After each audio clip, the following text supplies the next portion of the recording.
Quisiera hacer una precisión sobre algo muy interesante que he ubicado. Me encuentro con que el experto más citado o más referenciado por Néstor en su video, y al cual también mencionó durante el debate que tuvo conmigo, da una opinión sumamente interesante que no deja muy bien parada la postura de Néstor Díaz. Dice Julio Trevolle, abro cita: aun cuando determinados grupos judíos podían disponer ya en el siglo II a.C. de un canon de libros sagrados, este podía no ser aceptado por otro grupo de judíos que no eran necesariamente sectarios o desviacionistas, pues todavía no existía un judaísmo normativo u ortodoxo que decidiera en esta o en otras cuestiones. Dense cuenta de lo que acaba de decir Trevolle. Lo que nos está diciendo es que en caso se hable de un canon estructurado en el siglo II a.C. en el judaísmo, no por ello sería un canon indiscutible o universalmente establecido, sino que podría haber relevantes grupos judíos que discrepen de tal canon, de tal manera que no tendríamos antes de Cristo propiamente un canon cerrado. Lo que encontramos incluso es que Trevolle dice que los grupos de judíos que podrían discrepar de un supuesto canon antecedente no serían meramente judíos sectarios que vivirían aparte o afuera del judaísmo estándar. No, dice que en el propio judaísmo, grupos, dice que no eran necesariamente sectarios o desviacionistas. En otras palabras, judíos dentro del propio, lo que podríamos llamar, digamos, funcionalmente judaísmo estándar. Lo que podríamos llamar, digamos, funcionalmente judaísmo estándar,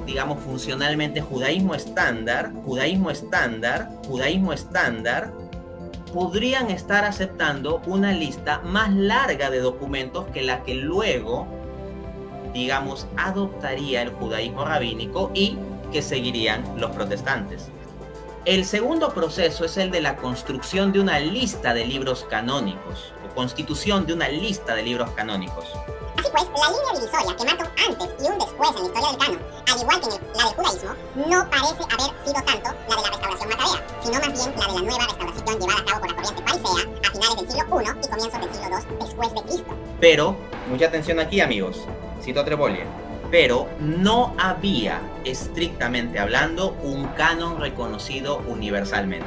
Trevolle Barrera termina confirmando todo mi punto y contradiciendo gravemente a Néstor. Acá tengo unas palabras de Julio Trevolle de 2020. El primer cristianismo, con esto se refiere al cristianismo temprano o primitivo, heredó una enorme cantidad de literatura apócrifa que el propio judaísmo rabínico tradicional rechazó. Noten qué interesante lo que dice este autor. Dice que los primeros cristianos, el cristianismo temprano naciente, el del siglo I, heredó del judaísmo una colección de escrituras más larga que la del judaísmo rabínico posterior, y por lo tanto, los primeros cristianos habrían dispuesto de un rango de escrituras más amplio que los protestantes, pero no heredó tal cosa como una tradición definida de un canon cerrado. Los evangelios nacieron justamente cuando nadaban en esa abundancia de textos, antes de la constitución del canon judío. Fin de cita.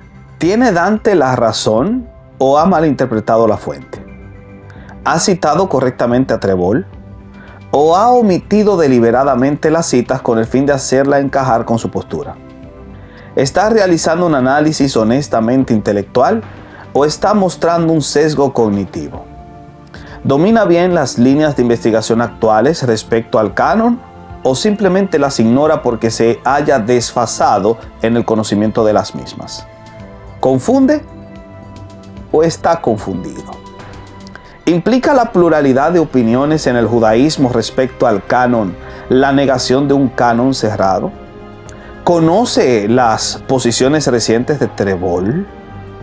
¿Es Trevolle el autor más citado en mi investigación o no pasa su título de ser una afirmación apresurada? Al citar la pluralidad de opiniones en el judaísmo precristiano, diferenciado de las tendencias aledañas al mismo, y luego hablar de un judaísmo unificado posterior al 70, ¿ha incurrido en una contradicción? ¿Se ha disparado a su propio pie? Y finalmente, ¿cree usted que el señor Urbina pasó demasiado apresurado a su faceta de defender la fe católica? Si desea saberlo, no se pierda nuestro próximo video analizando su reciente afirmación respecto a cómo Trébol contradice a Néstor Díaz. Aclaro, este no será un video análisis del debate que sostuve con él. Eso lo dejaremos para después. Nos vemos ahí.